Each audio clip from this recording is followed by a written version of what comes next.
I have here a handful of dirt, a handful of soil actually. It's alive, it smells alive. I've taken it from this park. Hopefully I'm not going to get in trouble for doing so. The thing is, there's a lot going on in this handful of soil, including pitched war.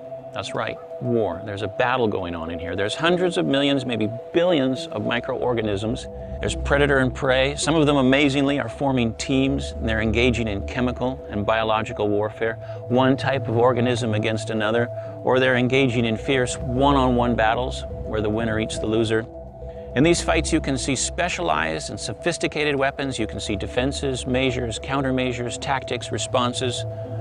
What's going on in this handful of dirt, frankly, is a hellish nightmare of conflict, struggle, and death.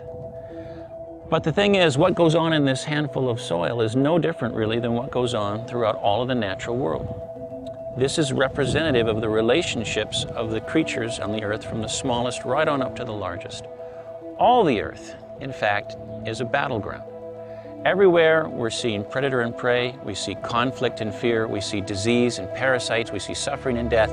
And for Christians, that's a problem. In fact, it's a profound problem. You see, the Bible tells us in Genesis chapter 1 how God created the earth. It also tells us in Job 38:7 that when He created it, the angels sang.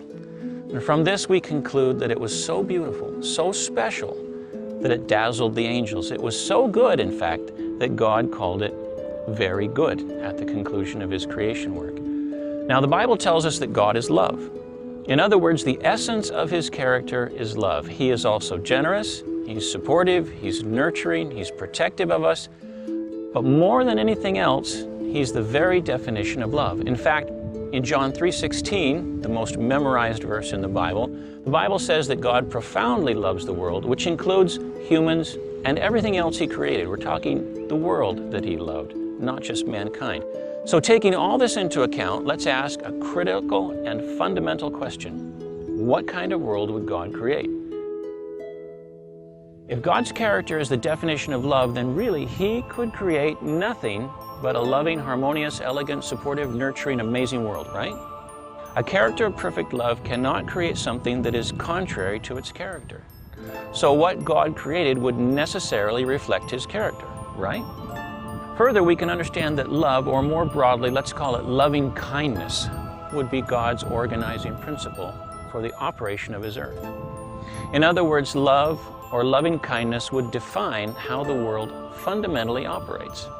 It would define the relationships between creatures and even define the operation of the natural systems that support life on Earth, such as our atmosphere, our hydrosphere, our oceanic systems, our climate systems. If God created a world that operated on a system that's contrary to love, then logically, God would not be who the Bible says He is. And if God created something that was contrary to His character, then the angels would not be dazzled by it, nor would they respond by singing. They would, in fact, respond in shock and confusion instead. But the world doesn't operate on a system of loving kindness. We know that just by looking all around us. Because when we look around us, we see struggle, we see fear, we see fighting, we see disease, we see parasites and death. The world calls this system the survival of the fittest.